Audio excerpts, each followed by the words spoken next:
el tercer encuentro de ciclo llamado Democracia Comunitaria. Eh, bueno, este ciclo tiene por finalidad abordar diferentes aspectos de esta problemática y de este paradigma, dentro de los cuales hemos visto ya dos aspectos. Uno que tiene que ver con los procesos de representación política a través de la historia argentina, con Carlos Bucova, y específicamente lo referido a la Constitución del Chaco en 1951, con el sistema de representación de doble voto, eh, con, eh, con el magíster Matías Rodas. Hoy lo que vamos a hablar, o lo que voy a hablar yo específicamente, es sobre los fundamentos del constitucionalismo comunitario como un reflejo y un proceso jurídico, o un reflejo jurídico de esto que vamos a llamar como democracia comunitaria. Bueno, si tenemos que partir tenemos que un poco romper el hielo y atravesar un camino hasta llegar a lo que entendemos por constitucionalismo comunitario. Primero, antes que cualquier cosa, decir que este constitucionalismo comunitario es una corriente constitucional. O sea, ¿qué entendemos por corriente constitucional? Bueno, corrientes constitucionales son las matrices filosófico-políticos que nutren a a diferentes procesos de gestación constitucional escrito, principalmente de la modernidad, y que dieron por resultado las arquitecturas jurídicas superiores de los estados nacionales nacientes, específicamente y con epicentro en la Revolución Francesa, ¿no? Principalmente pero también al calor, y principalmente al calor, de las revoluciones burguesas. Y cuando hablamos de las revoluciones burguesas, hablamos de la Revolución Inglesa, pero sobre todo también con un proceso eh, no revolucionario, sino de independentista, que tiene que ver con los Estados Unidos, ¿no? Que abrevaban en una lectura constitucional que venía a romper con un constitucionalismo consuetudinario, de establecimiento de regulaciones a partir de usos y costumbres, que sostenían principios a través de ciertos pilares de los cuales se estructuraba la arquitectura constitucional. Cuando hablamos de arquitectura constitucional, por supuesto hablamos y nos vamos al viejo concepto dado por Aristóteles en su libro La Política, cuando habla que las constituciones son el reflejo de el reparto de poder que se da en un esquema gubernativo de poder. O sea, este esquema puede poner su énfasis en diferentes magistraturas. Y eso va a ser el reflejo también del cuerpo social que va a ser el que gobierne, ¿no? Y constitución y sector social, y por ende forma de gobierno, sin lugar a dudas que van a ser un trinomio eh, que configura una ecuación en términos de construcción jurídica, pero también de construcción política, de construcción social, de construcción económica y de construcción cultural. Claramente la Constitución refleja, ¿no?, una identidad, y la identidad tiene que ver con dónde está sobre todo el peso dado. Si una constitución democrática, o sea, una constitución oligárquica o aristocrática, o si es una politeía, que es esta idea que estableció Aristóteles en la armonización, ¿no? Esta constitución mixta en la cual la representación gubernativa está con la finalidad, tiene una teología en la cual lo que pretende es la conservación de la polis a partir de la representación de los diferentes sectores sociales en el cuerpo gubernativo. Lo cual, esto por supuesto llevaría a Roma, a la constitución mixta romana, con, por ejemplo, la incorporación del Senado, la representación de la aristocracia, pero por otro lado el tribuno de la plebe, la representación de la plebe a través de una figura, Entonces eso sostendría, a priori, teóricamente, el equilibrio social que se está buscando. Bueno, un poco el constitucionalismo comunitario tiene un poco que ver con esta cuestión, con este antecedente.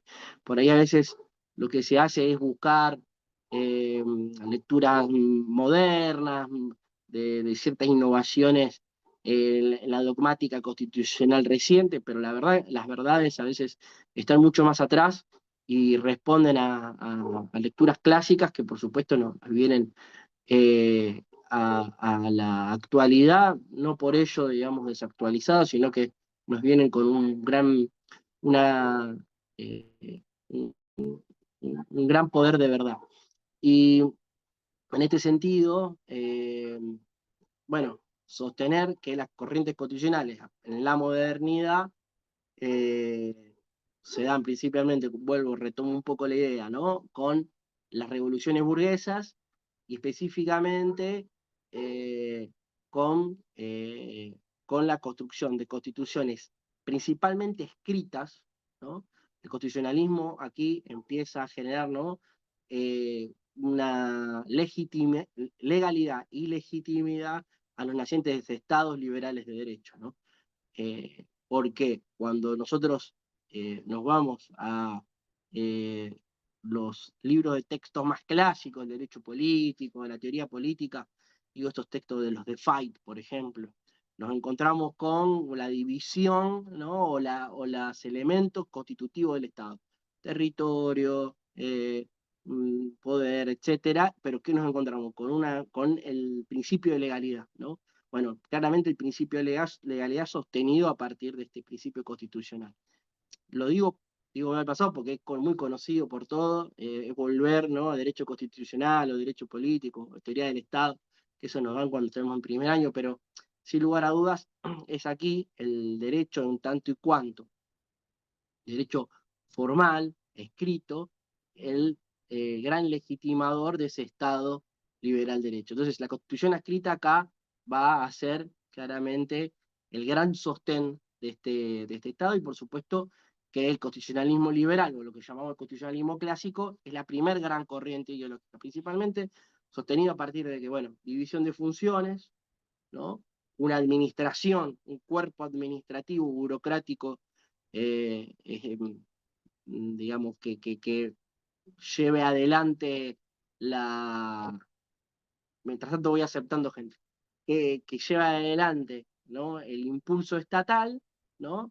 Eh, digamos, el impulso estatal siempre y cuando, digamos, la burocracia mínima, ¿no? La seguridad, cuestiones vinculadas con educación, pero era un Estado claramente con una impronta abstencionista, no intervencionista, ¿no?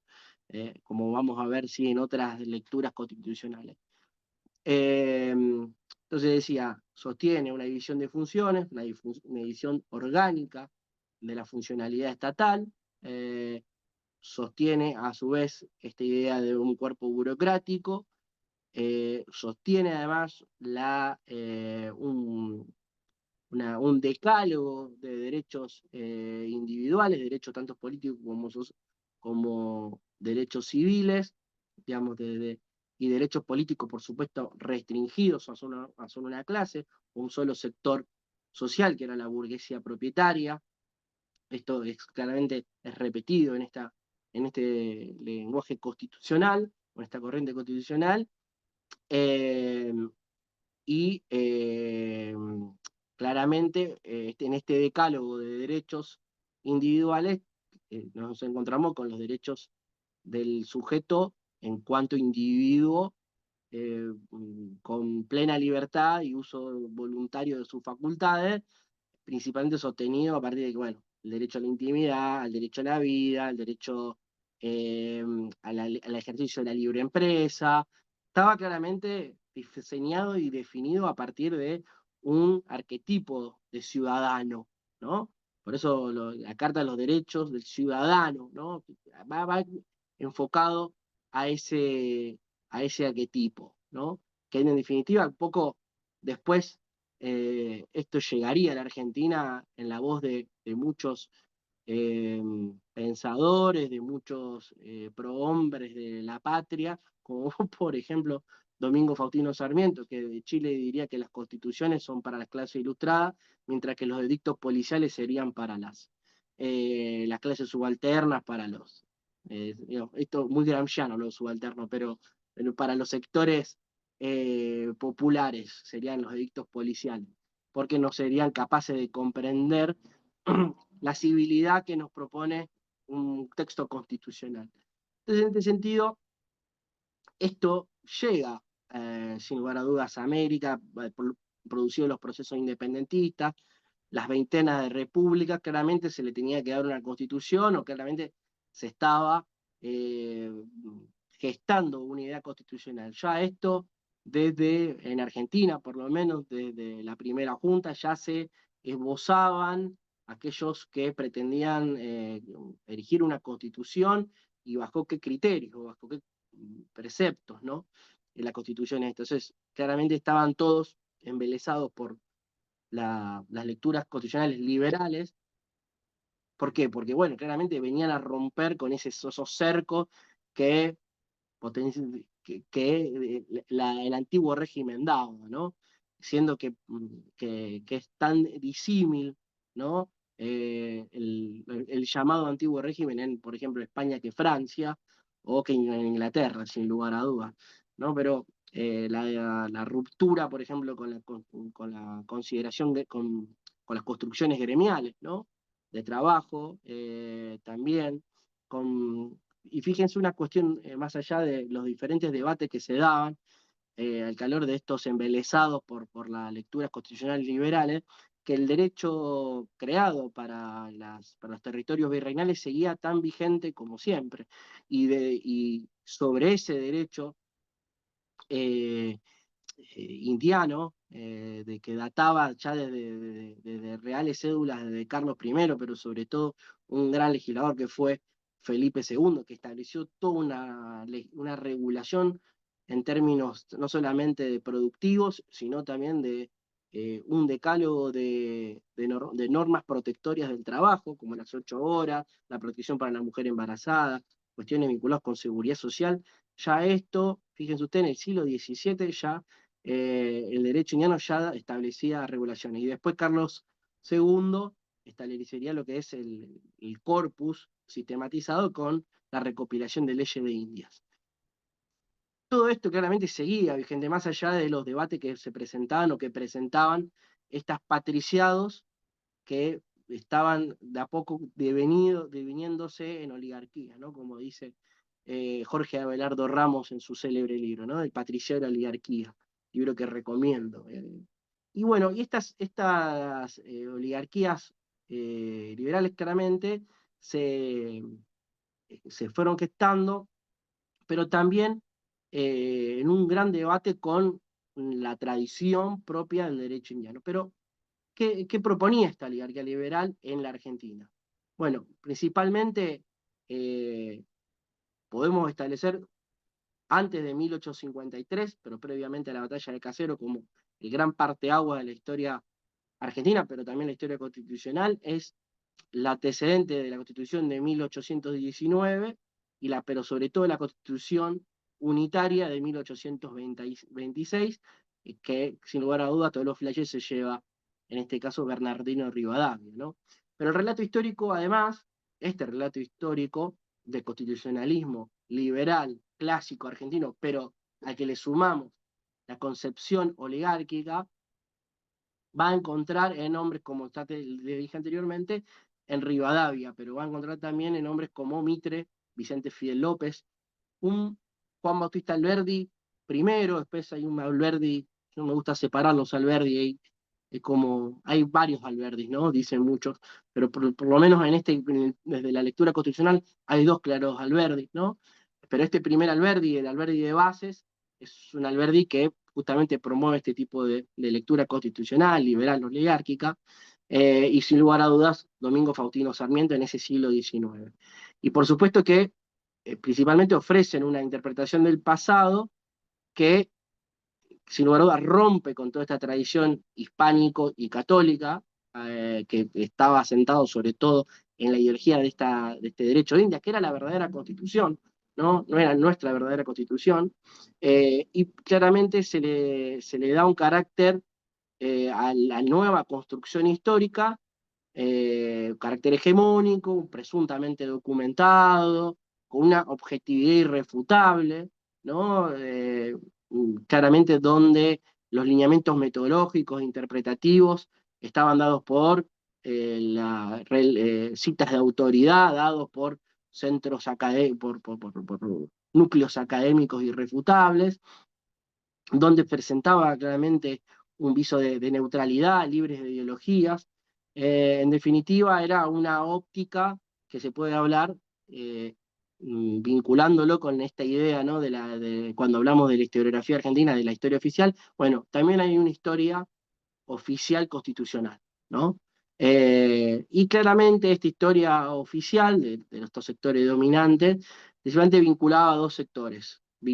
Uno es el de los grandes estancieros de la Pampa húmeda y el de los grandes comerciantes, importadores y exportadores de Buenos Aires, esos que cuando vinieron los ingleses en 1806, 1807, pedían en las tertulias de Mariquita de Sánchez de Thompson la apertura a libre comercio y cerrar con el tráfico monopolizado por España, que defendía, entre otros, Martín de Álzaga, por ejemplo, en esa conflagración.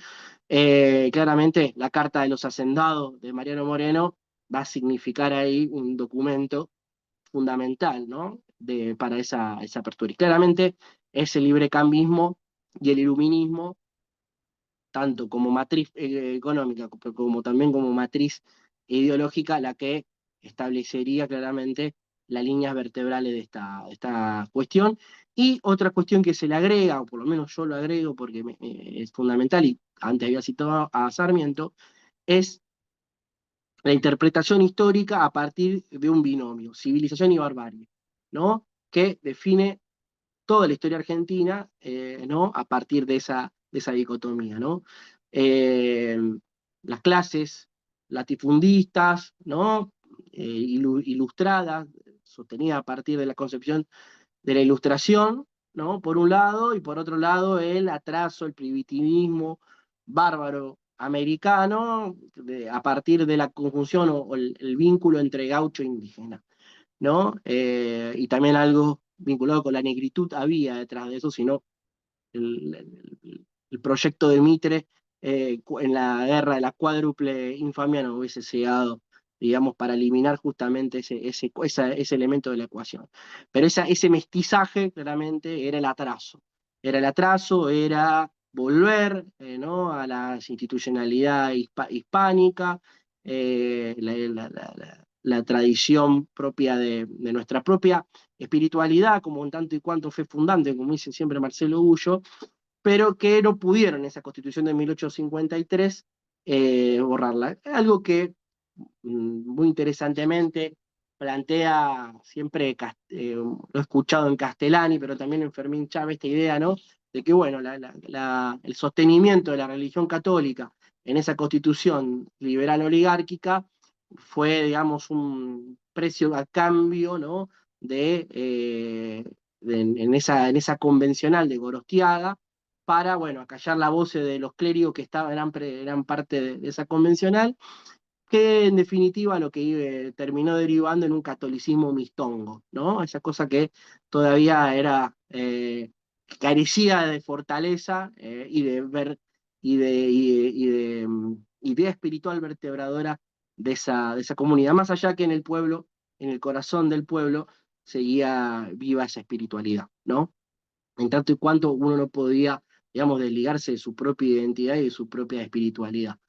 Entonces, en ese sentido, por ejemplo, Arturo Martín Jaureche, en su libro Política Nacional y Revisionismo Histórico, con el cual yo lo traigo al derecho, bueno, él va dentro de otros historiadores, como por ejemplo Galasso, Norberto Galasso, que si bien diferentes épocas y diferentes matrices, van a señalar que la corriente histórica y principalmente la corriente histórica jurídica, claramente de esta idea de matriz oficial, dada principalmente por el mitrismo, o quien sistematizó todo esto, que fue Mitre, ¿no? En sus libros sobre San Martín, Belgrano, Mariano Moreno, ¿no? Esa idea de construir la historia, ¿no? Como una idea también política del pasado, pero también del presente y para el devenir, ¿no? Claramente estaba plagada de falsificaciones, de distorsiones de hechos, de interpretaciones, ¿no? Siempre tratando de eh, forzar la historia en conveniencia con un proyecto político que tenía que ver con estos sectores a los cuales respondía, ¿no? Como dije anteriormente, ¿no? La ecuación de los importadores y exportadores de Buenos Aires, del puerto de Buenos Aires, de esa polis oligárquica, como diría Metol Ferré, ¿no?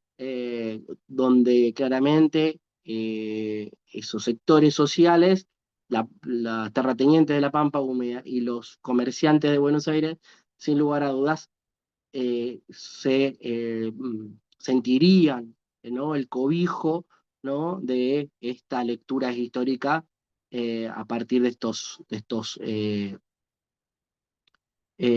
prohombres, digamos, de la historia nacional, ¿no? Y otro gran historiador que fue también fundamental, que es Ernesto Palacio, con su libro La falsificación, la historia falsificada, también daría cuenta de esta cuestión.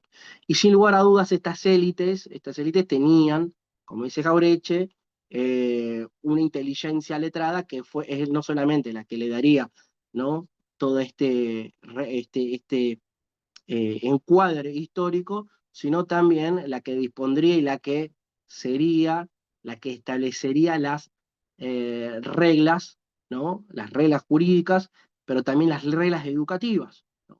Porque sin lugar a dudas, eh, Argentina se configuraría a partir de ese momento principalmente como una semicolonia, un estado semicolonial, donde sin lugar a dudas la colonización pedagógica sería fundamental.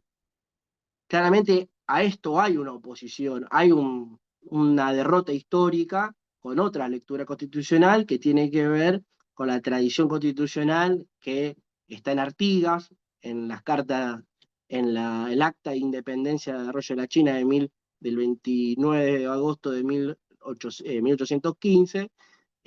Hay una construcción constitucional, hay una construcción constitucional en el Foro de Gaucho de Güemes, por ejemplo, donde rescata, ¿no? Esa regulación de la Real Cédula de Felipe II con respecto a la matriz laboral, lo cual para la Constitución del 1949, artículo 37, el decálogo de los derechos del trabajador, sin lugar a dudas, vienen encarnados en esa tradición, pero sería con la figura principalmente de Juan Manuel de Rosas, en tanto y cuanto restaurador de las leyes. Fíjense ustedes el carácter que tenía Rosas, ¿no? De restaurador de las leyes, ¿no? ¿Qué decía Rosas? Bueno, la Constitución de 1853 con la Constitución de 1860 y 1866 claramente serían constituciones escritas que pretendían modelar, ¿no? una realidad que le era adversa o que le respondía a estas élites que anteriormente comentaba. No de élites, digo mal, y acá me encolumno detrás de Jaureche cuando dice que Argentina no tiene élites. Detrás de estas clases dominantes, de estos sectores dominantes, sí. Pero volviendo a Rosa, digo, bueno, Rosa lo que pretendía en tanto y cuanto restauradora de leyes, de esas leyes de Indias, ¿no? De esas leyes que provenían de nuestro pasado, de no olvidar el pasado virreinal, eh, argumentaba que la Constitución Nacional, si nosotros pretendíamos sancionar, podía claramente ocasionar disputas, conflictos internos y eh, haría mucho más cruenta, ¿no? Decía Rosas, la disputa entre partidarios unitarios y federales, ¿no? Porque claro, obviamente había visiones diferentes del tipo de gobierno a establecer en Argentina. En este sentido, él va a ser un gran crítico de la Constitución de 1819 y 1826, que claramente primero, no terminan teniendo encarnadura real, y que claramente tendían a la fuerza a establecer una constitución a priorística, una constitución ex ante, ¿no? Como muy bien sostiene Pedro de Angelis, ¿no? Gran crítico de las constituciones, de este tipo de constituciones unitarias, de constituciones basadas en criterios iluministas. Después, Sampay, en 1944, retomaría, ¿no?, esta crítica que asentó, por ejemplo, Pedro de Ángel en el siglo XIX y que, por supuesto, Rosas, a partir de su gobierno también, y de sus misivas, porque eh, el pensamiento de Rosas está no en libros o en, en grandes textos como por ejemplo Mitre, ¿sí? La historia de Mitre, que no sé, se dice, no sé si la escribió él, pero si no por ahí un amanuense o algún escriba a sueldo, pero todo el pensamiento de Rosas, el pensamiento político de Rosas está en sus misivas, están sus misivas, están sus cartas, en su carteo. Sin lugar a dudas, el más emblemático en cuanto a la cuestión constitucional, podemos con la Carta de la Hacienda de la Figueroa, en la cual sostiene un diálogo con Juan Facundo Quiroga, ¿no?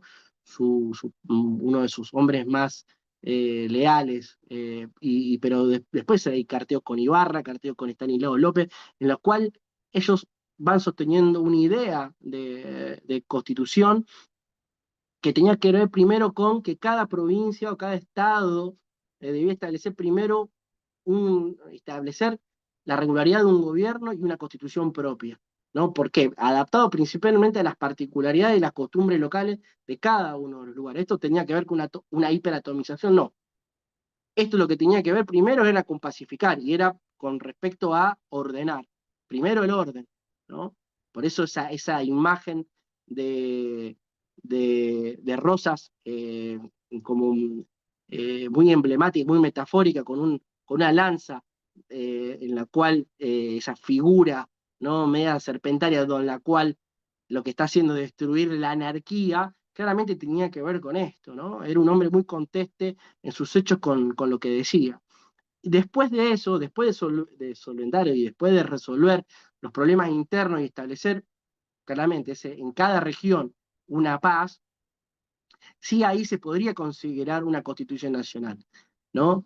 Eh, y ahí es donde realmente va a aparecer la idea del constitucionalismo consuetudinario de Rosas, no vinculado con la tradición británica, ¿no?, que es un constitucionalismo consuetudinario, sino que claramente lo que tenía que ver era con el pactismo. Por eso el Pacto Federal de 1831 sería la primer gran constitución, ¿no?, o el primer gran orden constitucional que se daría, que si bien es escrito, pero también sostenido a partir de principios, ¿no?, y del pacto que hacía cada uno de los estados, porque principalmente era un régimen confederal el que se le da, pero claramente, ¿no?, Buenos Aires, por la situación geopolítica en la cual se encontraba y por la situación del puerto y por ciertas cuestiones políticas de ese momento, se tenía la representación exterior. Eh, y bueno, esto con respecto a cómo se dio el constitucionalismo principalmente liberal, clásico, en la Argentina, con la nota característica de que además de liberal era oligárquico. Claramente empieza a ceder este constitucionalismo, ¿no?, con su afán de crear una nación ex nihilo. eh, si bien la oligarquía terrateniente victoriosa en 1853, y luego con las diferentes concesiones que se fueron dando en 1860, por supuesto, con la incorporación de Buenos Aires y después en 1866 con los derechos de aduana, claramente empezó a verse resentida, claramente, o empezó a verse claramente eh, de, fuera totalmente de época a partir de la incorporación en la sociedad de nuevos actores que provenían de la inmigración, esa inmigración tan querida por Alberti en base cuando claramente lo que estaba pensando que la inmigración europea sea el inmigrante del norte, ¿no?, del norte europeo, claramente estaban viniendo italianos, estaban viniendo árabes, estaban viniendo de Europa, de Italia, de Europa oriental, y bueno, cada vez se iba conformando una sociedad en la cual todos esos inmigrantes se vinculaban con la criollidad ya establecida en nuestro país, y se daba también al calor de una cuestión social que en ese momento en los países centrales se estaba claramente dando, que era lugares, jornadas ilimitadas de trabajo, ¿no? Construcciones laborales donde el trabajo libre lo que significaba era la venta de la fuerza de trabajo a a cambio de salarios míseros, hacinamientos, trabajo infantil, bueno, sin duda un sinnúmero de cuestiones que empezaron a germinar ideas que todos conocemos, que del socialismo utópico hasta el científico, al anarquismo, y empezó claramente, todos esos inmigrantes traían todas esas ideas, pero claramente en un contexto muy diferente al de Europa, muy diferenciado de Europa. La, las internacionales socialistas empezaron también a generar, digamos, un sinnúmero de disrupciones en ese sistema capitalista, digamos, avanzado, que claramente no estaba pudiendo dar respuesta, y claramente las constituciones escritas estaban cayendo en desuetudo, ¿no? El desuetudo en una impracticabilidad y en una falta de vigencia normativa, porque claramente la realidad lo estaba sobrepasando. Y eso a Argentina no le era indiferente, no era indiferente esa constitución de 1853 con sus reformas, porque nos vamos a encontrar desde diferentes ángulos con pensadores como desde Ramos Mejía en Las Multitudes de Argentina, pero después podemos pasar, por ejemplo, por Manuel Gálvez, por Lugones, por un sinnúmero de pensadores, que, bueno, Scalabrini y Ortiz, esto todo en un plano que va desde 1870, posteriormente a la guerra del Paraguay, hasta la década del 30. Vamos viendo que hay todo un panorama, la vigencia de esta Constitución de 1853, claramente que está totalmente desactualizada y desfasada con la realidad que se estaba viviendo. Y esto los pensadores claramente iban notando esta cuestión. Y había sin lugar a dudas proyectos, muchos proyectos que tenían que ver con una constitución donde principalmente lo que se atacaba era la matriz del pensamiento constitucional liberal, que era el sistema primero de representación demoliberal a través de los partidos políticos. Si bien la ley Sáenz Peña va a ser muy atacada, por ejemplo, por la década del 30, ¿no?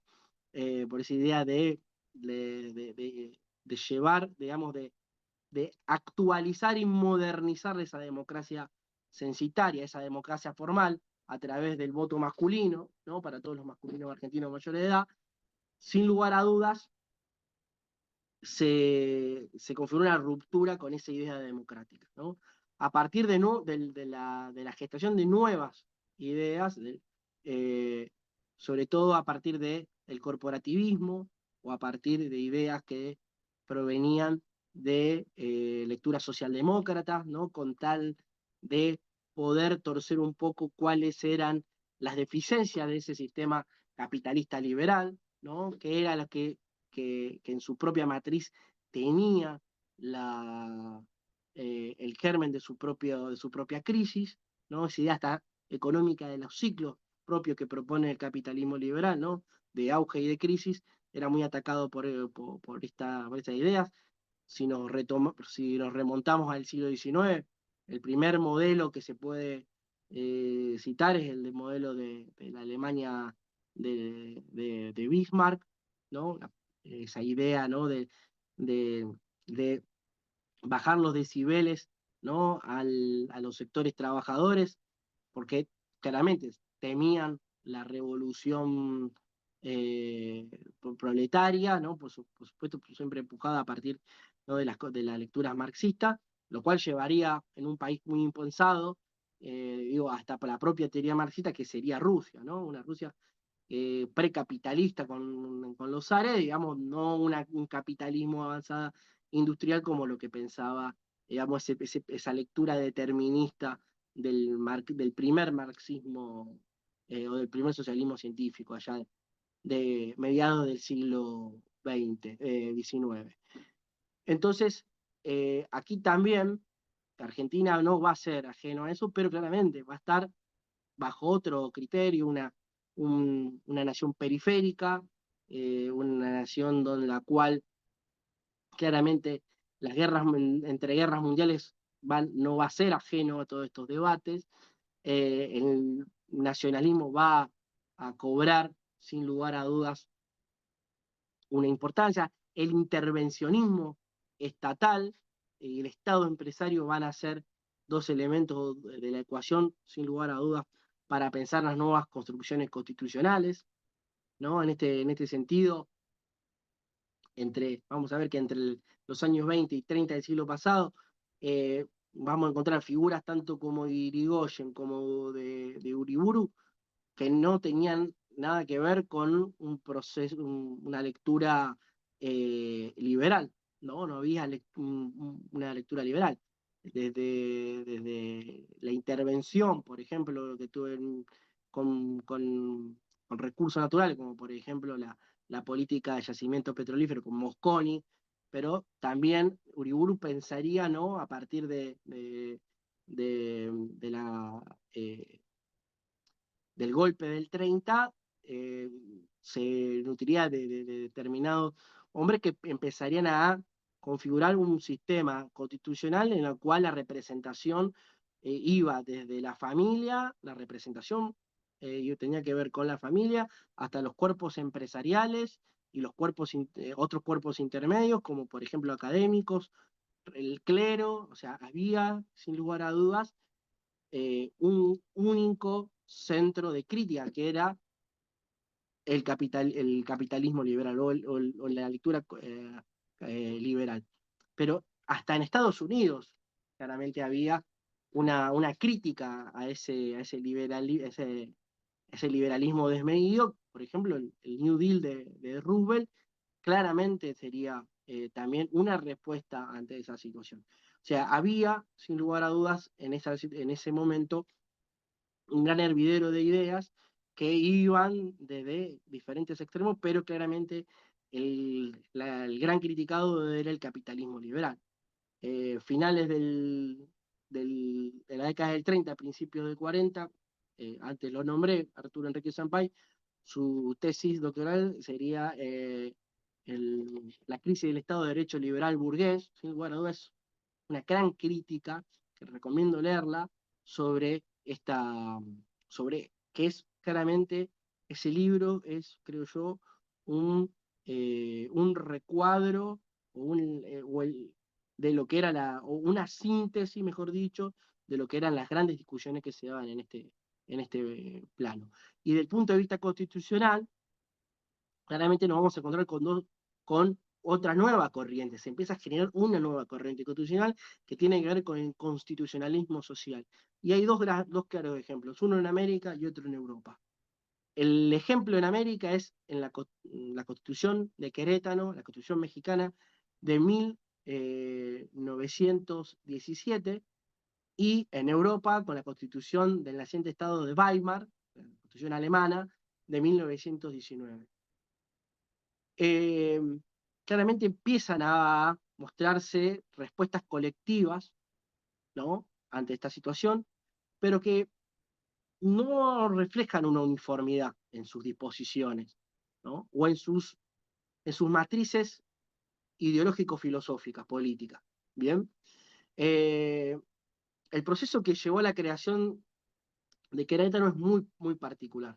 Si bien vamos a encontrar que está infundido en un espíritu progresista de la revolución, ¿no? Mexicana, aunque sí mantiene algunas instituciones propias de la Constitución mexicana de 1857, incorpora elementos como por ejemplo la idea de justicia social, el tema de la supremacía de la sociedad por sobre el carácter individual de las personas, ¿no? Más allá de no romper con los derechos individuales, le incorpora derechos, lo que llaman derechos sociales, cuestiones vinculadas con el trabajo, seguridad social, pero hay una cuestión muy particular que la va a diferenciar del cotidianismo comunitario, que ahora voy a ir, que es la separación entre la iglesia y el Estado. Que sin lugar a dudas en México llevaría a un gran problema. Un gran problema interno, ¿no? En eso. Eh, Se dice que muchos de los convencionales de esta constitución pertenecían a la masonería, ¿no? Entonces se dice que por ahí que hay una razón en esos representantes pertenecientes a la masonería en esta idea, ¿no? De crear un Estado laico y un Estado en el cual el Estado y la Iglesia tengan una separación. Y por ende la Constitución carecería de estos valores, ¿no? O rompería con estos valores tradicionales propios, ¿no? De la espiritualidad y principalmente de la religión católica.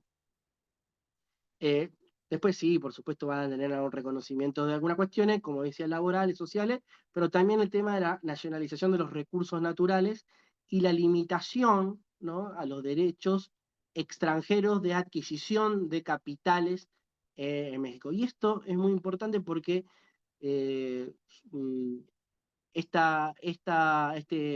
artículo específicamente sobre el límite que le impone a los capitales extranjeros, viene de la doctrina Calvo y la doctrina Drago, ¿no? Claramente argentinos y, sin lugar a dudas, estos autores rioplatenses serían los que un poco infundirían, ¿no? Este pensamiento que llegaría a la Constitución mexicana. Por otro lado, nos encontramos con la Constitución de la República de Weimar.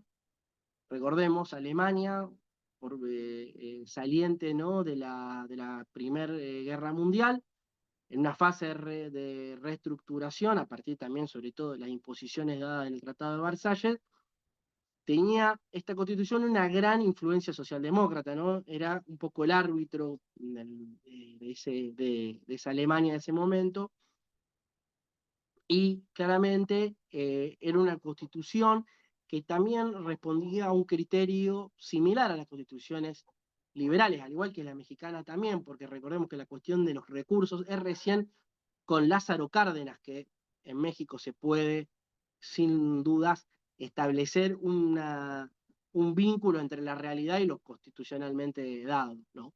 Eh, Sobre todo la nacionalización de la cuestión petrolera, eso para el gobierno de Lázaro Cárdenas sería fundamental y una política pública que lo caracterizaría. Pero en Alemania, seguramente, sobre todo las imposiciones dadas en Versalles serían una situación muy problemática para la convivencia social en esa, en esa Alemania de ese momento. Porque la Constitución, si bien es pionera en términos de constitucionalismo social europeo, representó también la incorporación de derechos económicos, sociales, culturales, que aparejado con los derechos civiles y políticos, realmente sería una constitución para poner un cuadro en la pared, pero la situación inflacionaria, las disputas internas, ¿no? La propia coalición de gobierno, la imposibilidad y la debilidad de la socialdemocracia en esa Alemania, sin lugar a dudas, conllevarían al gran colapso y por ende la constitución esa quedaría solamente como una astuta combinación de tinta y papel, porque claramente a la vuelta de la esquina el ascenso del nacionalsocialismo se daría lugar y claramente esa constitución terminaría en saco roto. Entonces, claramente, las dos grandes expresiones del constitucionalismo social eh, carecerían de la fuerza de realidad que debe tener una constitución, ¿no? Y más allá de romper con la tradición liberal, en términos jurídicos, formales, seguirían representando lo mismo que esas constituciones liberales, que no, a los únicos que representaban era solamente a esos sectores, a las burguesías y en el caso de Argentina esa oligarquía eh, vinculada principalmente con los sectores terratenientes de la Pampa y los comerciantes de Buenos Aires. Pero realmente el pueblo llevaría adelante esa naciente comunidad organizada, establecería las rupturas a partir claramente, ¿no? De los propios requerimientos, ¿no? Y de las propias legislaciones sociales que se le iban presentando, ¿no? En ese momento. Recordemos, por ejemplo, que son los gobiernos conservadores, fíjense ustedes, los primeros que empiezan a establecer instituciones, por ejemplo, como el Departamento Nacional del Trabajo, ¿no? Interesándose por el bienestar de los trabajadores o del pueblo trabajador. Eh, y fíjense ustedes también que hay otras corrientes constitucionales que podemos ver, que son nacientes posteriormente a la Segunda Guerra Mundial, como el neoconstitucionalismo o de tradición más novedosa, que es con el constitucionalismo populista, o las nuevas constituciones latinoamericanas del siglo XXI, la del 98 de Venezuela, que es un poco la que empezó, la boliviana y la ecuatoriana, pero sin lugar a dudas distan mucho del constitucionalismo comunitario. Bueno, ¿y qué es en definitiva, ¿no? El constitucionalismo comunitario, o por qué le debe el nombre a esta corriente de constitucionalismo comunitario? Un poco es una ruptura en términos epistemológicos jurídicos, eh, viene a romper un poco con esa inercia que se tiene a veces de calificar a ciertas constituciones encuadradas dentro de una mochila mucho más heterogénea, sin detenerse en las características y en las tradiciones que nutren a esa constitución, no porque la constitución sea un objeto de estudio per se, digamos, ¿no? Porque la constitución escrita sea lo que tenemos que investigar. La constitución, por supuesto, que rebasa, va por afuera de lo meramente escritural. Por supuesto que lo escritural es fundamental, porque es la objetivación de una realidad o no, ¿no? O una realidad que pretende modelarse, como por ejemplo el constitucionalismo clásico lo ha pretendido. Y esas son las grandes debates, y eso es las grandes críticas que se le hace desde esta lectura constitucional. Entonces, claramente el constitucionalismo comunitario es principalmente una lectura constitucional desde la periferia austral americana, específicamente en Argentina. Por supuesto que tiene singularidad y originalidad, no solamente por la tradición en la cual se nutre, ¿no? Y yo digo que esta corriente se nutre del derecho indiano, pero también de las construcciones constitucionales de Artigas, de todo el bando federal, específicamente de Rosas, y de la construcción constitucional de Rosas, porque va a tener que ver con una característica fundamental del constitucionalismo comunitario, y esto guárdenlo. Y originalidad también en lo discursivo, o sea, si uno se va a la Constitución, que es lo que estoy hablando de la Constitución de 1949, a sus nuevos articulados incorporados a esa Constitución reformada de 1853, va a encontrar hasta una forma de escribir diferente, apelaciones a sujetos de una forma muy particular, incorporaciones de elementos como la espiritualidad, o sea, son nuevas formas de concebir hasta la misma sintaxis constitucional, la propia técnica legislativa se vería forzada a partir de la incorporación de elementos de nuestra lengua y vocablos que nos pertenecen, que estaban también por fuera, ¿no? de la política y son incorporados en esta Carta Constitucional que sin lugar a duda es nuestra gran carta política también. No podemos escindirnos de la cuestión política, ¿no?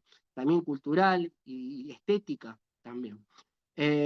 Entonces, sin lugar a dudas, propone un marco también conceptual innovador y que se aparta de las constituciones occidentales reconocidas y hegemónicas hasta ese momento. Así como eh, Perón al hablar del justicialismo, ¿no? Como la tercera posición y alejarse, y no por una cuestión de equidistancia con el liberalismo capitalista o con el colectivismo soviético, sino porque era una creación, no porque sea una creación de la nada, sino porque era un proceso histórico que claramente era diferenciado y diferente de esas lecturas. Entonces, el origen de este paradigma constitucional claramente tiene como epicentro el nacimiento, además de la matriz política, el 17 de octubre de 1945, pero que responde al 4 de junio de 1943, sin lugar a dudas, porque ahí está la gestación y el nacimiento el 17 de octubre. Sin lugar a dudas, este día marcó el inicio del proyecto nacional, pero también, ¿no?, de un pueblo unido políticamente, consciente de su singularidad política, ¿no?, pero también ahí es que nace este nuevo proyecto constitucional en tanto proyecto político y en tanto en cuanto proyecto jurídico identitario de nuestra comunidad. Entonces, este hito significativo, el 17 de octubre, marcó el inicio de una nueva forma de concebir al constitucionalismo en nuestro país.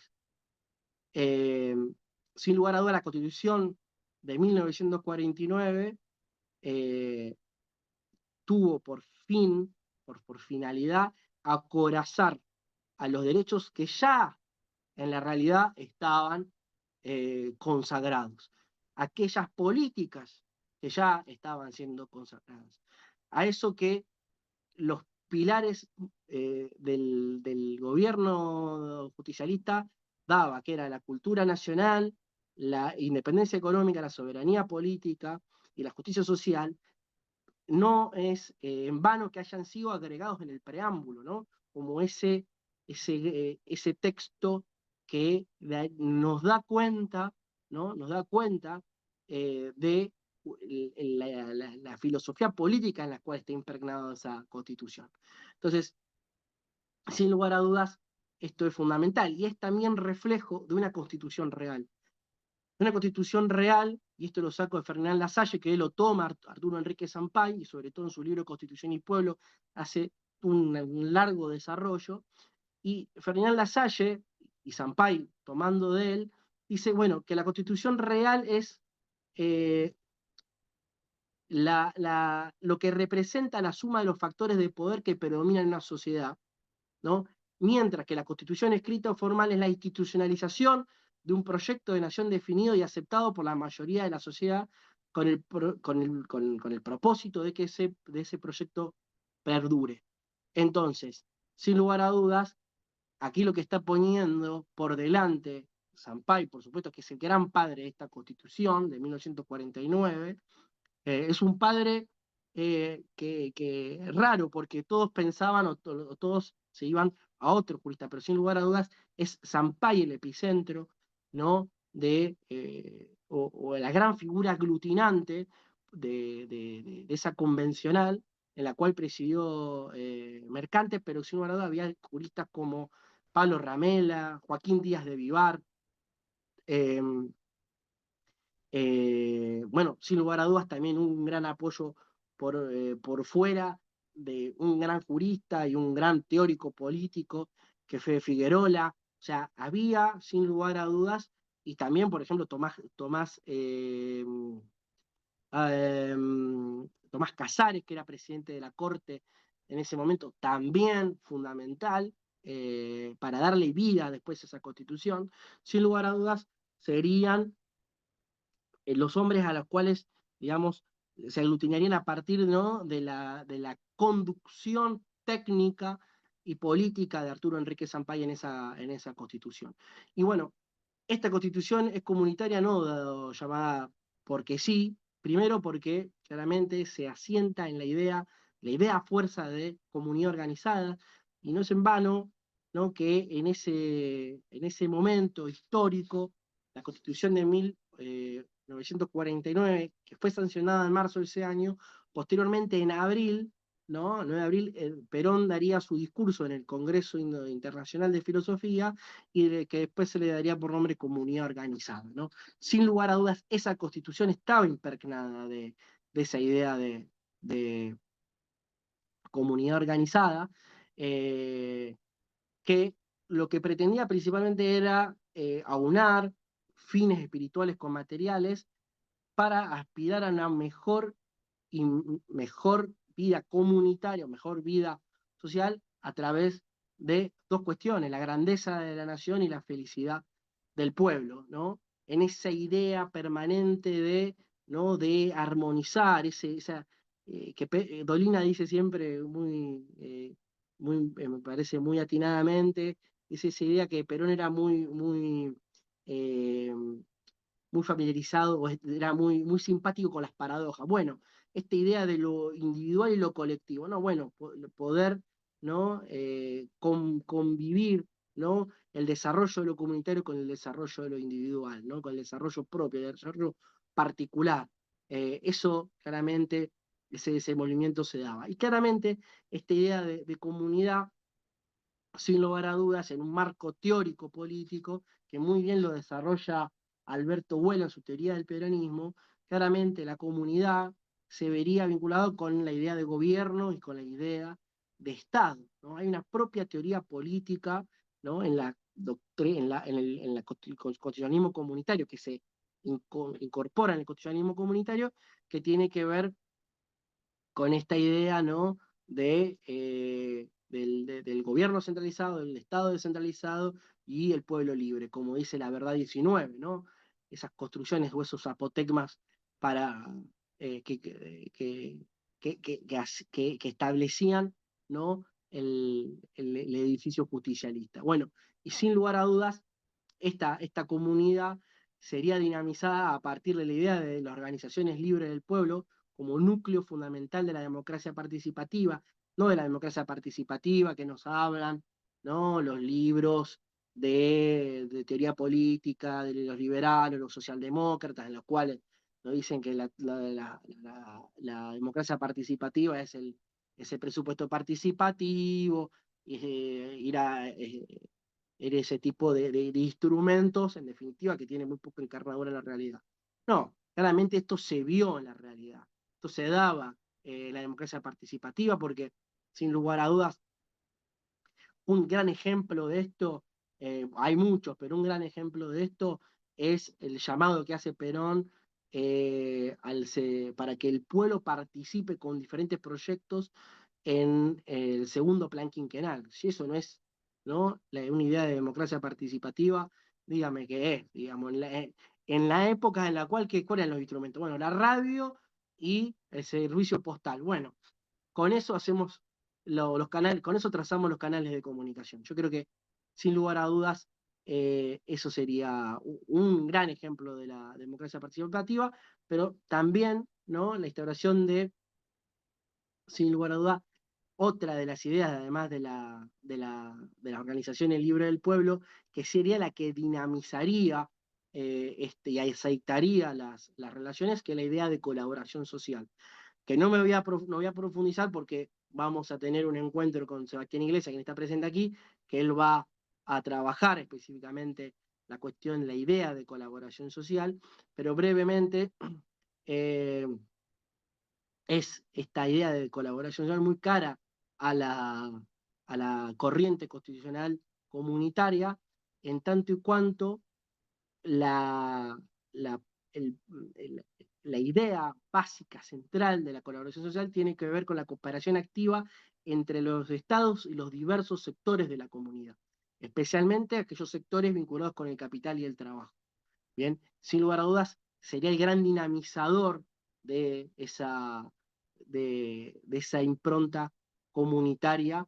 Entonces, vamos a encontrarnos con la idea fuerza de comunidad organizada, con la idea de Estado y gobierno, la cual a partir de esa idea es que concurren y participan las organizaciones libres del pueblo con las institucionalidades, tanto del Estado como del gobierno, muy bien desarrollado, y yo recomiendo que vayan a Alberto Huela, que muy bien lo desarrolla, pero yo le agrego otra cuestión que tiene que ver con la idea de colaboración social. Idea de colaboración social también que viene a romper con la tradición, ¿no?, marxista de la lucha de clases, ¿no? Eh, por supuesto, la lucha de clases, dice Figueroa, no puede ser considerado en este aspecto porque empobrece toda esperanza de fraternidad humana. Bien, en el mundo, sin lugar a soluciones de violencia, gana el terreno de la persuasión de que la colaboración social y la dignificación de la humanidad constituyen hechos no tan deseables como inexorables. La lucha de clases como tal se encuentra en trance de superación. Entonces, es una idea a esta propuesta, ¿no?, de la lucha de clases, ¿no?, a través de la coparticipación, a través de la concertación, a través del trabajo cooperativo, a través del trabajo concurrente con el Estado y con el gobierno, que es que las organizaciones libres del pueblo, el pueblo en sí, representado a través de sus organizaciones, que son organizaciones naturales y son libres y por ende no tienen ningún tipo de direccionamiento estatal, como siempre nos han querido hacer creer, ¿no?, que las organizaciones libres del pueblo es una rémora del fascismo o del corporativismo autoritario.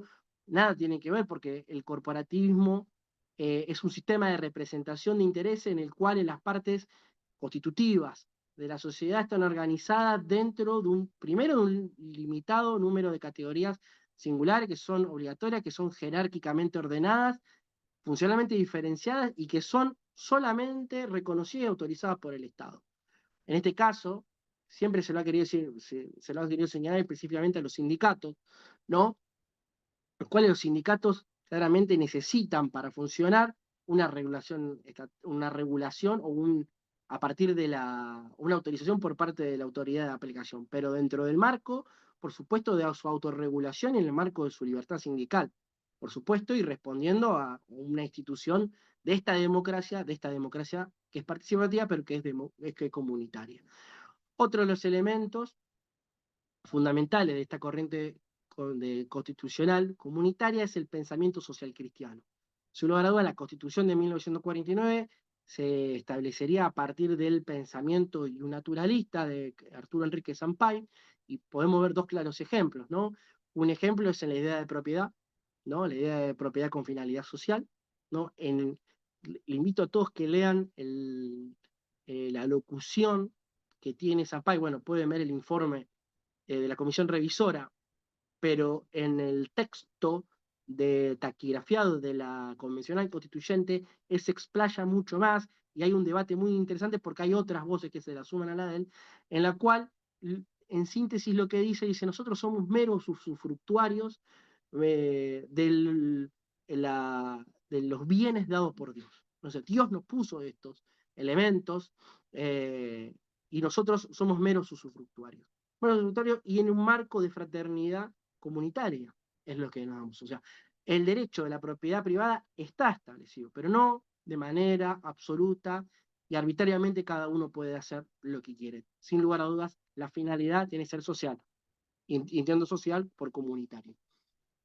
Y sin lugar a dudas, esta idea, eh, Sampay la toma de otras constituciones, por supuesto, es una idea muy particular, pero la idea viene de la Constitución de Irlanda de 1938, en la cual él tiene un escrito específicamente, redacta un artículo sobre la concepción social de la propiedad en la Constitución de Irlanda.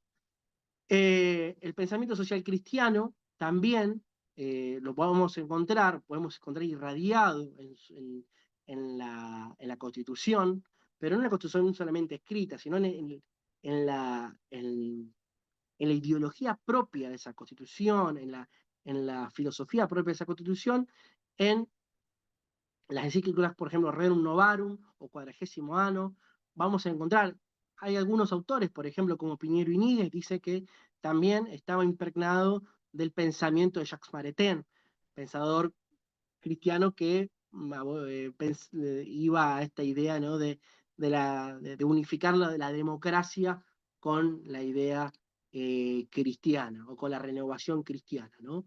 Eh, por supuesto, también esta impronta cristiana, católica y espiritual tendría que ver también con una diferenciación notable con el resto de las constituciones sociales a las cuales quieren establecer esta constitución de 1949, porque claramente vamos a ver en la constitución de Weimar ninguna apelación a esta cuestión, la socialdemocracia claramente no pretendía tener una constitución que abrevara en este tipo de lectura social cristiana. También porque era un reflejo, ¿no?, del gobierno justicialista de ese momento, ¿no?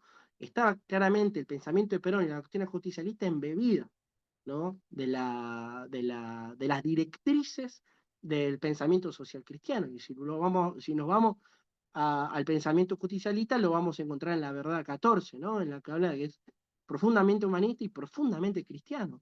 Entonces ahí vamos a encontrar también otro de los elementos axiológicos fundamentales que atraviesa no solamente al programa de gobierno o al impulso de gobierno, sino también que es la Constitución de 1949 un fiel reflejo de eso, y claramente que dista de las otras experiencias del constitucionalismo de ese momento, el constitucionalismo social, a la cual se la quieren la Constitución del 49 incorporar. Eh, el pensamiento social cristiano. Otro de los elementos es la reforma en el sistema de representación política. Más allá del principio de subsidiariedad que establece la Constitución de 1949, no reforma el sistema de representación política. Bien, eh, es recién con la Constitución del Chaco en 1951, que la vimos con Matías Rodás, es cuando se modifica el sistema de representación política demoliberal.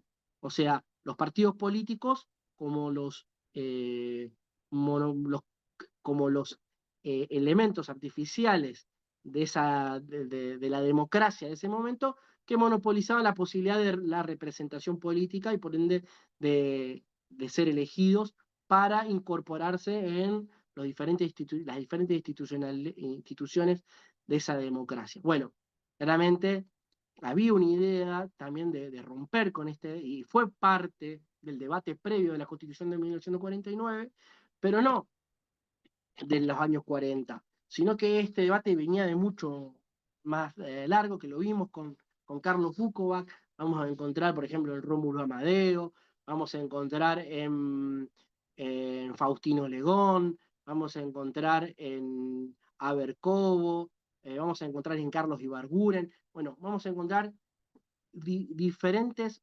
formas de concebir, ¿no?, las alternativas a la democracia liberal, que claramente estaba en profunda crisis. En profunda crisis, que claramente la gran síntesis la da Arturo Enrique Sampay con el libro que antes mencioné, La crisis del Estado de Derecho liberal burgués.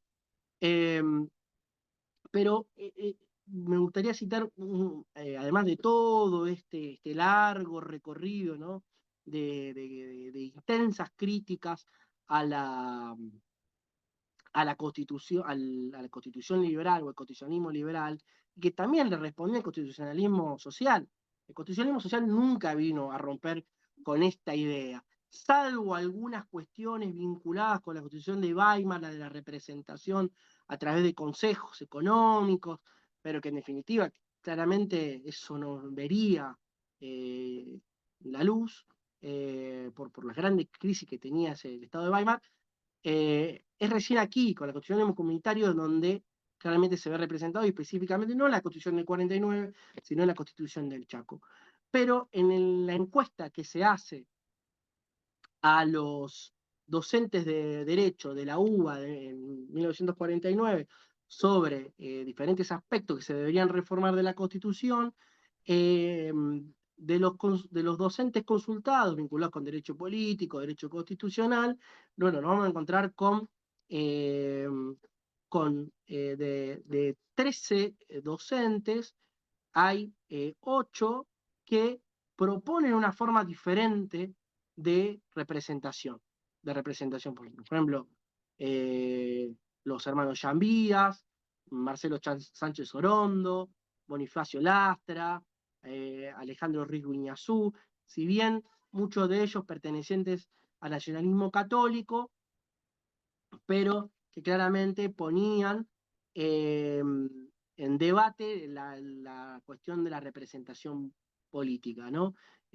Había dos preguntas claras. Una decía si convenía integrar el cuadro de la autoridad de la nación con consejos técnicos, de qué carácter eran estos consejos, que si se daba por la afirmativa, digamos, la posibilidad de su incorporación. Y después hay otra pregunta que si debía mantenerse en su actual estructura y sentido la representación parlamentaria, ¿no? Esto claramente porque había una idea. Bueno, hay otros docentes como por ejemplo Seliman Silva, Vargallo Sirió, bueno, como dije, los hermanos Llambías, Abercobo, hermanos Llambías, sobre todo Héctor, que llevaría adelante un anteproyecto de reforma del Código Civil año 54, muy interesante, que un poco receptaría las diferentes reformas que se estaban dando en materia de derecho común en esa época, que eran de avanzada, ¿no? La igualación, por ejemplo, digo, esto es derecho privado, ¿no? Pero vale la pena comentarlo, de la igualación entre los hijos extramatrimoniales con los matrimoniales. Había toda una idea también en el cambio, la cuestión vinculada con las reglamentaciones en la propiedad, que eso después se llevaría adelante en la reforma Border del año 68, pero que bueno, claramente se estaba generando aquí, volviendo a la cuestión de la representación política, todo un debate. Todo un debate que muy bien también lo comenta en un librito muy pequeño que se llama Aportes al Pensamiento Nacional, de Alberto Huela, donde él comenta, ¿no?, esta idea de la incorporación de los consejos económicos nacionales, en la Constitución de Weimar y demás, pero que es recién con la Constitución del Chaco de 1951, en la cual se toma, en cierta forma, una idea de representación del sistema de doble voto. Bien, y que nada tendría que ver con la representación corporativista autoritaria del fascismo italiano, ¿no? Él habla de que las bases de este tipo de representación orgánica, no representación corporativa, ¿no?, estaría en los pensadores socialcristianos franceses como Latour Dupin, Albert Demun y un autor alemán que se llama von Selgang, que durante el final del siglo XIX y el siglo XX y principio del siglo XX, oponiéndose al liberalismo de la Revolución Francesa, proponen este tipo de representación a partir de cuerpos orgánicos, pero claramente conviviendo con la representación política. Tanto es así que otra de las experiencias en ese momento era la de las constituciones de la República Federativa Popular de Yugoslavia en el año 48, que llevaron a los representantes, en este caso Felipe Gallardo, junto con Suiza y con, que era legal y técnico no me acuerdo bien, tenía un cargo en el Ministerio del Interior, pero bueno, era un técnico del peronismo, Román Suiza, de Nicoleño, él, eh, y Eva Perón, tienen vínculos con representantes del gobierno yugoslavo de Tito, como por ejemplo Take Russell, como Johan Djordjevic o Edvan Kartel, que eran, bueno, Edvan Kartel era el ministro de Relaciones Exteriores de Yugoslavia, y que participó en la redacción de todas las constituciones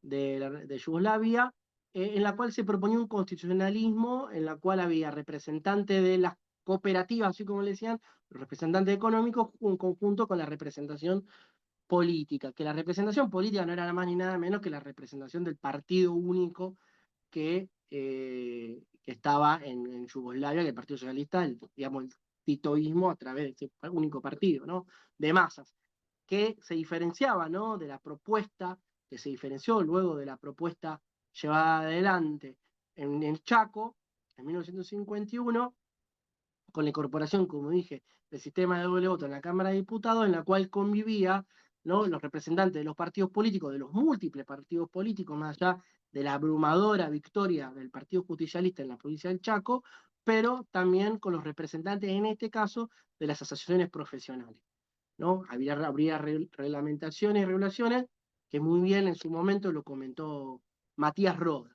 Bien, sin lugar a dudas, la representación política sería no de la Constitución de 1949, establecida en el texto constitucional, sino en la Constitución de, del Chaco del 51. Y después dos elementos más. La configuración de un Estado justicialista o un Estado democrático de justicia social, diferente de los estados de bienestar, estados social de derecho o el estado keynesiano, que lo que pretendían era un salvataje al capitalismo liberal a partir de la incorporación de ciertos elementos de tinte social o buscar el equilibrio económico a partir de la redireccionamiento del gasto público y la regulación estatal. Lo que se pretendía acá era un Estado que transforme y valorice no solamente lo material, sino lo espiritual a partir de la idea de sostener un ciudadano trabajador a partir de una idea rectora de justicia social. Sin lugar a dudas, y en el marco de un proyecto de Estado periférico dentro de un marco latinoamericano, en el cual ese Estado tenía en sí el germen, ¿no? De un proyecto eh, continental, ¿bien? Eh, Diferenciado, ¿no? Del resto la, de los proyectos de estado de bienestar, y podemos encontrar dentro de los paradigmas de bienestar, podemos encontrar el paradigma escandinavo, el paradigma británico, o el paradigma New Deal, o el paradigma corporativista mediterráneo. Cualquiera de ellos tenían una base filosófica política diferenciada. La transformación radical que propone es claramente la idea de tercera posición, la idea de continentalismo de ese Estado, ese germen, la idea de periferia sudamericana y las cuatro banderas. Eso sería claramente los elementos característicos. Y que justamente ese Estado, en tanto y cuanto Estado descentralizado, en convivencia y concurrencia con el gobierno, también se daría el vínculo con esa democracia comunitaria, esa democracia participativa, con las organizaciones libres del pueblo. Y por último, otra de las características es la constitucionalización de una realidad justa, libre y soberana. Esta idea rompe con la postura iluminista de las constituciones ex ante, con esta idea de la constitucionalidad a priorística, como dice González Arzac. Sobre todo, esto lo toma de Pedro de Ángelis y de la idea del historicismo de Jean-Baptiste Vicot, ¿no? Llevado al plano jurídico, llevado al plano constitucional, ¿no? Donde claramente la noción de la modernidad constitucional estaba dada a partir de la sanción de una norma suprema, escrita, que iba a moldear la realidad.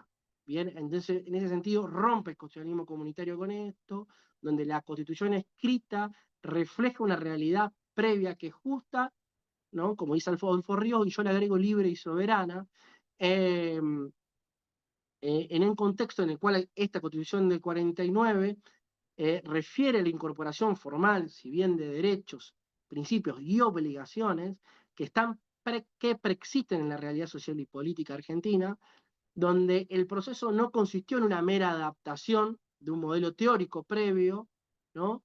No una abstracción que se incorpora a nivel jurídico, sino en la integración de valores y derechos que ya estaban efectivizados en la vida cotidiana de la nación, y se los dota de, ¿qué? De legitimidad y de permanencia a través de la inclusión de un texto constitucional que acoraza y defiende constitucionalmente esos derechos ante cualquier posibilidad de ruptura a través de una norma derogatoria. Entonces, el mencionado constitucionalismo priorístico, iluminista, nacido al calor de esa corriente ideológica, va a referir ¿no? Repito, a la idea de elaborar y promover constituciones basadas en principios y abstracciones racionalistas, sin tener en cuenta las realidades históricas, sociales y culturales del contexto en el que se aplican. Que este enfoque iluminista se caracteriza siempre por la idea de que la razón humana es la que va a diseñar gobiernos ideales, ¿no? Y claramente vemos esto en lo hecho. Ahora, no significa que este constitucionalismo no pretenda, ¿no?, elaborar principios constitutivos hacia el futuro, por supuesto, porque si no, no tendría esa característica de permanecer. Pero lo que fundamenta este constitucionalismo son los grandes principios vertebradores de esa comunidad, que no es nada más ni nada menos que el reflejo identitario de esa constitución, de esa comunidad, pero no esa comunidad como una fotografía, sino que esa comunidad también como heredera de una tradición, ¿no? Y esto se va a ver reflejado también, ¿no?, en el dinamismo de la Constitución. No es que la Constitución se sanciona y ya, si no estaríamos cayendo nuevamente en un normativismo abstracto y racionalista, sino que también, por eso hablaba antes de la figura de Tomás Casares, sería llevado adelante con las defensas que podemos ver en los diferentes pronunciamientos jurisprudenciales que interpretan esa, esa norma. Por ejemplo, a partir de casos concretos, cuestiones vinculadas con el ámbito del trabajo, cuestiones vinculadas con alquileres, en tanto y cuanto las cuestiones principalmente en el decálogo de los derechos del trabajador, pero también con esta idea de cómo entendemos y comprendemos en la realidad concreta y en los entuertos que se generaban, el principio de esta idea de la propiedad privada con finalidad social. Sin lugar a dudas, también cuestiones vinculadas en la Constitución de 1949, que no me quiero olvidar de nombrar, que tiene que ver con toda una constitución económica diferente de esa constitución económica de la Constitución liberal de 1853 con su reforma, ¿no? Era una constitución donde tanto los servicios como los recursos eran dominados, manejados estratégicamente desde el Estado, a su vez en articulación federal con las provincias. No era como ahora que las provincias, cada una de las provincias define y decide, ¿no?, qué hacer con sus recursos en un ámbito de dominio originario que le dio la última constitución de 1994. Constitución de 1994 que no reconoce la constitución de 1949 como antecedente y que lamentablemente muchos convencionales constituyentes que fueron por el Partido Justicialista, por supuesto, que suscribieron esta cuestión. Estas son algunas de las cuestiones que quería compartir, sin duda da para mucho más. Cada punto, cada elemento constitutivo del constitucionalismo comunitario es, es un eje a trabajar en manera particular y de forma profunda, pero bueno, eso es lo que quería compartir. Muchas gracias. Gracias, Facu. La verdad que muy, muy bueno, muy interesante. Y te agradezco mucho. Estamos acá con mi familia escuchándote y bueno, muy, muy, muy, muy bueno, la verdad. Me gustó mucho esa distinción que hiciste, que muchas veces cuesta hacerlo entender, que tiene que ver con esa comparación que hacen con el tema del fascismo, que es tan común en nuestra tradición. Así que te lo agradezco mucho. Gracias a vos, Seba, por estar acá, presente. Eh, sí, hay muchas cosas que me quedaron por fuera eh, de poder comentarles, porque bueno, eh, cuestiones, por ejemplo, todo lo que tiene que ver con el constitucionalismo, después hay otras lecturas constitucionales, ¿no? Pero poder desarrollar un poquito más las disposiciones de la Constitución del 49, las cuestiones vinculadas con la educación superior, en esta idea, ¿no?, de, bueno, después la derogación de la Constitución a través de un bando militar, un poco cuál era la idea también posteriormente, ¿no? La Constitución de 1957, la incorporación esa del artículo 14 bis, que también hasta muchos propios, digo, abogados y demás, creen que la 14 bis viene de la Constitución del 49, y no tiene nada que ver ese artículo 14 bis. Este artículo 14 bis, es más, lo incorpora un convencional radical al texto constitucional. El artículo 37 es el que reconoce los derechos de la familia, el trabajador y la ancianidad. ¿Eh? Pero sin lugar a dudas es esto, ¿no? La idea principal es romper, me parece, eh, con que la Constitución de 49, las constituciones provinciales, la Constitución del Chaco particularmente, es constitucionalismo social. Eh, Hago ese esfuerzo o trato de hacer ese esfuerzo porque hasta los propios, hasta los mismos que sostienen, digamos, la importancia de la Constitución de 49, siguen sosteniendo esa idea. Creo que es necesario, digamos, eh, establecerla, digamos, dentro de un marco teórico propio, ¿no? Con la utilización propia que tenemos y con el marco categorial que es propio que es propio de esa constitución y de ese momento histórico, ¿no? Y que ese momento histórico que fue un parteaguas, ¿no? Y que tiene una tradición, y que tiene una tradición, no podemos desconocer todo el bagaje jurídico previo a 1853. No podemos desconocer, digamos, cuál era la impronta constitucional de Juan Manuel de Rosas o de Artigas o del derecho indiano. O sea, esa era nuestra constitución, sin duda. Y bueno, y ahí, sin lugar a dudas, yo incorporo a Figuerola, a partir tuyo, Seba, así que te agradezco, porque yo lo conozco a Figuerola, lo tenía a Figuerola en el radar, pero tomo otra dimensión de Figuerola a partir de escucharte a vos. Así que agradecido por eso, porque me parece a mí que es la idea de colaboración social la que dinamiza o es un poco el combustible que dinamiza esa idea, ¿no? De organizaciones libres del pueblo, Estado, gobierno, ¿no? Y, por supuesto, la idea de comunidad organizada.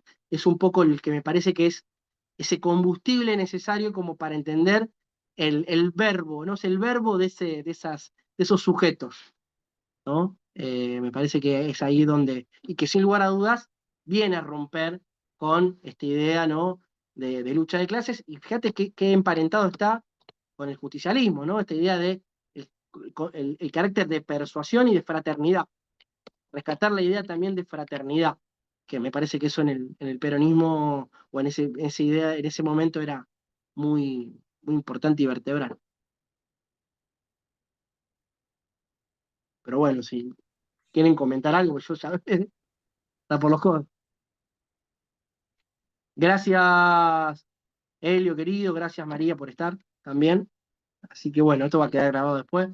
Así que bueno, eso. ¿Algo más? O ya me parece que es horario para estar en familia y comer. Así que bueno, nada, Seba, gracias María, gracias Helio por estar y bueno, ya la próxima va a estar vos, Seba, si no me equivoco. Estás muteado. No, que la verdad es un lujo escucharte. Yo tengo la suerte de escucharte y es un lujo. Y conocí un montón de cosas que desconocía en relación a los orígenes que fuiste planteando, a la distinción entre las constituciones europeas. La verdad que es para sacarse el sombrero. Te lo agradezco mucho. Yo siempre te lo digo que aprendo mucho de vos. Y yo debo, amigo, es recíproco.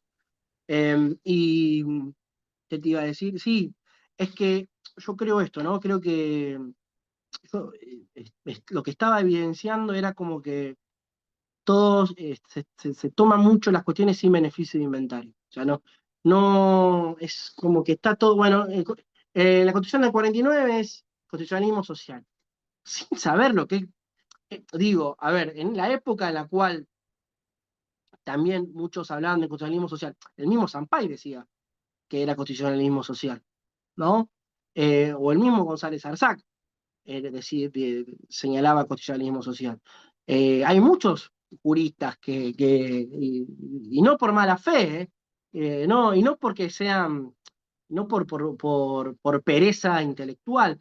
Yo creo que yo veía eso y sin adjudicarle esa cuestión, eh, yo creo que lo que nosotros tenemos que lograr es justamente poder torcer un poco las categorías o sea, para comprender y reactualizar y revitalizar, creo que esa es la gran palabra, ¿no? Revitalizar la propia doctrina justicialista, ¿no? Eh, la doctrina también se bebe de teorías, ¿no? Tenemos una teoría económica, tenemos una teoría, pero bueno, también dentro de la teoría jurídica tenemos que comprender, o la propia teoría del Estado, o la propia teoría de la democracia, tenemos que comprender cuáles son los elementos sin dar por entendido que esto es así y que bueno, y que ya. Y que, a ver, acá hay un libro de Sampay, que Sampay es un genio. Teoría del Estado de Sampay es una obra monumental de la teoría política. Pero hay un libro que es de las constituciones de la Argentina y él aborda desde 1810. Vos fijate, 1810, Arturo Enrique Sampay, que para mí es un fenómeno. Y yo creo que a esto que Sampay, la herencia que Sampay nos da, creo que hay que agregarle otras cuestiones. Que creo que, por supuesto, desde mi lugar, digo, ¿no? Pero humilde lugar, al lado de un tipo como Sampay, pero sin lugar a dudas me parece que hay que ir por ahí. Eh, digo, bueno, a ver, ¿cuál es la propuesta, cuál es el proyecto constitucional de Rosas? Yo creo que el proyecto constitucional de Rosas o los proyectos constitucionales lo que tratan es de condensar los proyectos políticos. Sin lugar a dudas, está ahí. O sea, no podemos entender que la constitución es de abogado y solamente de técnico y de jurista. eh, y lo vi ahora hace poquito con la sanción de la constitución de Santa Fe. La constitución de Santa Fe es una constitución que poco y nada tiene que ver con la realidad que se vive y claramente va a terminar cayendo en desuetudo, o en derogaciones o abrogaciones por costumbre, porque seguimos incurriendo en lo mismo, ¿no? Construcciones dadas a partir de lecturas constitucionales dogmáticas europeas o de laboratorio. Y, y más allá de que se lo interrogue al pueblo, qué instituciones quiere, tampoco hay una cuestión de no hay, tampoco hay una ciudadanía comprometida. Vos fíjate, el voto de la gente para elegir convencionales fue el 55,6%.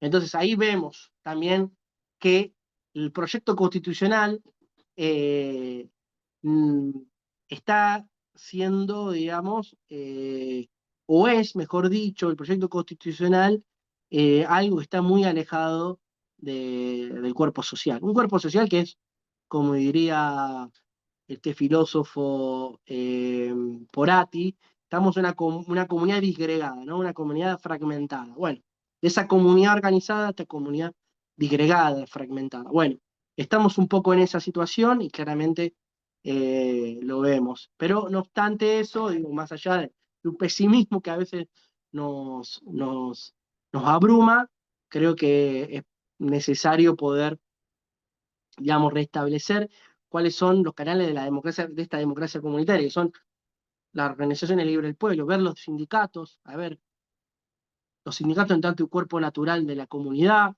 los clubes de barrio, sin lugar a dudas, las cámaras empresarias, las cámaras pymes son las que invierten y ponen y las que dan puestos de trabajo, digo, la sociedad de fomento. Bueno, creo que hay, sin lugar a dudas, un sinnúmero de actores que son los a los cuales sin lugar a dudas, se le debería dar mayor participación, ¿no? En la institucionalidad a partir de una constitución que reconozca a estos cuerpos intermedios, cuerpos sociales, organizaciones libres del pueblo, como sin lugar a dudas los actores que dinamizan la democracia y no solamente los partidos políticos, que en definitiva lo que terminan siendo justamente son, como se dice, kiosco, pyme, ¿no? Donde el que tiene más plata para poner o el que mide más que muchas veces es un periodista, con todo respeto a los comunicadores, pero también es un modelo periodista o un deportista o lo que fuese,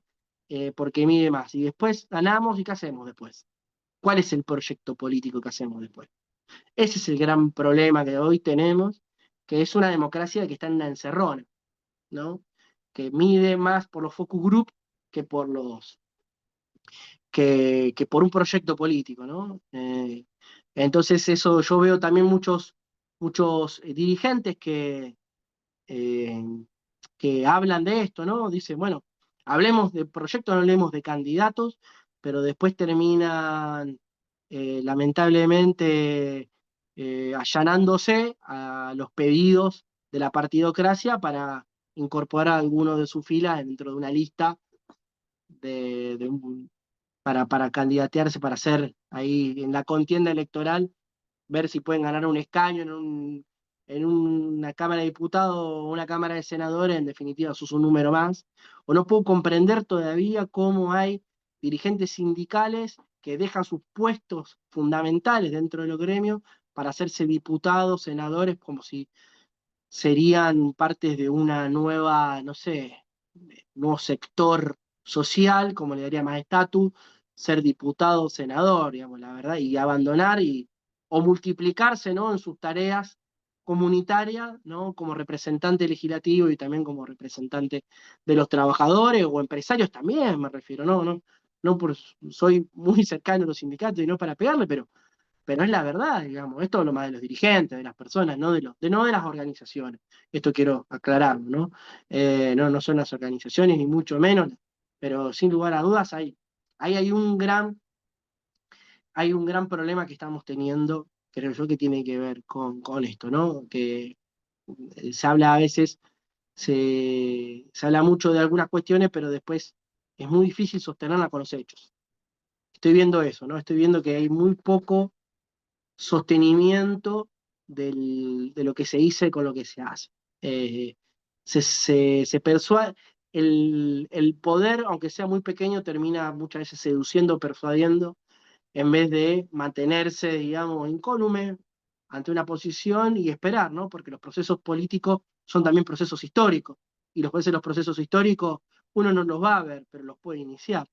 Digo, a ver, no es que Perón nació, vino Perón y ya está, no, bueno, a ver, Perón es también un emergente de una situación particular histórica, pero se da porque también hubo otros hombres que, que justamente dieron cuenta de eso. Por algo, no en vano, se dice San Martín Rosas Perón, ¿no? O Irigoyen ahí también, ¿no? También se lo incorpora. Algunos los quieren incorporar a Roca, bueno, ponele en el medio, pero hay una línea de continuidad, digamos, en lo que también Tarly hablaría, diría la vida de los grandes hombres, ¿no? Como los grandes hombres como representantes de un momento histórico. Creo que también eso, bueno, está faltando ahora claramente ese gran hombre, ¿no? Ese paisano que venga a mandar, pero bueno, digo, mandar a conducir. Así que, bueno, los procesos históricos a veces son más largos, son más cortos. Preguntar a los chinos, preguntar a los rusos, si no, si no le parece que los procesos históricos son de muchos, muchísimos años. Así que bueno, eso. Ya me fui por la tangente. Gracias a todos. Bueno, y cortamos acá. Gracias, Eva. Gracias, María. Gracias a todos. Hola, buenas noches. María querida. Hola, buenas noches, sí, sí, buenas noches también. Sí, sí. Permítanme solo hacer aquí un pequeño contributo. Antes dime, hola Sebastián, soy María, estoy en Portugal. Voy a hacer aquí solo, Facundo, en un momento mencionaste las constituciones con esa matriz racionalista, con esa matriz tan normativa, no es y no, no orientadas en una pregunta que hace poco te hice, ¿no? Ese espíritu que precisan las constituciones, ¿no? Que nosotros entendemos que precisan las constituciones, como vemos y entendemos esas cuestiones. Voy a compartir con ustedes aquí, en el chat, el preámbulo de la Constitución de la República Portuguesa.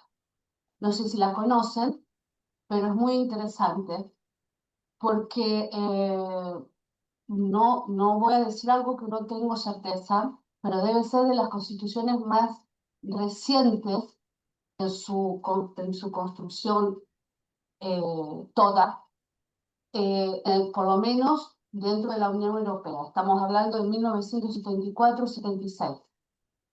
Leo rápidamente el preámbulo para que nos quedemos aquí con esta idea, porque me causó mucha curiosidad que lo mencioné en una clase que di ayer, antes de ayer, a mis alumnos aquí. Entonces, dice así, voy a traducir, así leo en castellano. El 25 de abril de 1974, los movimientos de las Fuerzas Armadas, coronando la larga resistencia del pueblo portugués y interpretando sus sentimientos profundos, derrubó el régimen fascista. Libertar Portugal de la dictadura, de la opresión y del colonialismo representó una transformación revolucionaria y el inicio de un cambio histórico de la sociedad portuguesa. La revolución restituyó a los portugueses los derechos y libertades fundamentales. En el ejercicio de esos derechos y libertades, los legítimos representantes del pueblo se reúnen para elaborar la constitución que corresponde a las aspiraciones del país. La Asamblea Constituyente afirma la decisión del pueblo portugués de defender la independencia nacional, de garantir los derechos fundamentales de los ciudadanos, de establecer los principios basilares de la democracia, de asegurar el primado del Estado de Derecho democrático y de abrir camino para una sociedad socialista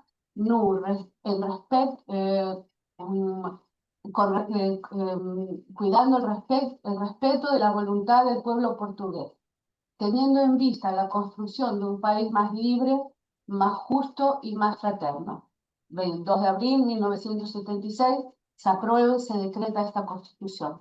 Y me parece interesante porque Facundo a su momento nos hablaba de que se reúna ese espíritu, esa idea de lo que se pretende a través de ese momento histórico. Obviamente que esta constitución es producto, más del producto histórico de la revolución del 25 de abril, imposible, ¿no?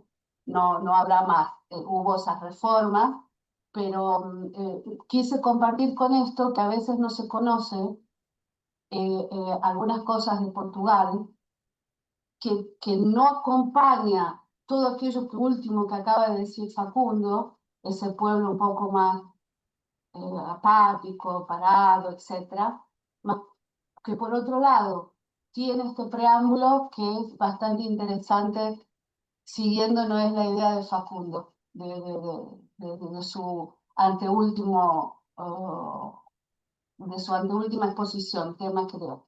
Quería solo compartir con ustedes este preámbulo.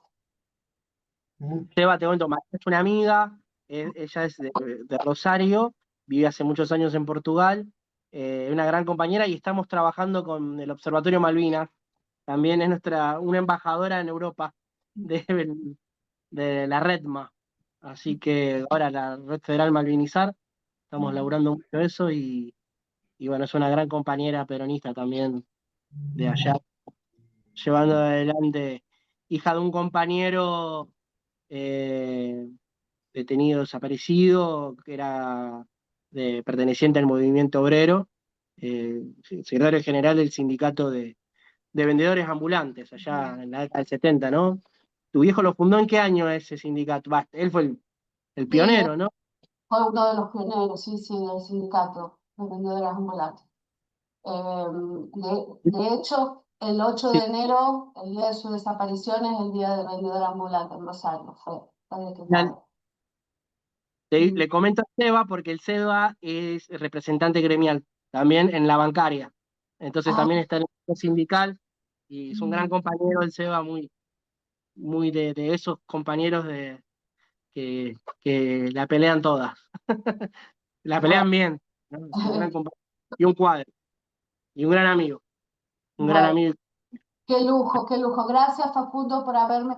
Me Gracias a encantó, usted. ya sabés que yo estoy, no es tratando de absorber el máximo posible, pero, le estaba diciendo, me pareció muy curioso cuando dijiste eso, porque hace 2 o 3 días, para empezar a hablar del derecho de trabajo con mis alumnos, dije, recordemos que la Constitución de la República Portuguesa, no es, y yo tengo el derecho laboral comienzo con la Constitución, porque es a partir de la Constitución de la República Portuguesa que los derechos laborales realmente se lanzan, ¿no es? En Ujú. Portugal. Y ahora, bueno, me resultó curioso y digo, bueno, voy a compartir esto con ustedes también. Y siempre un contributo. Gracias.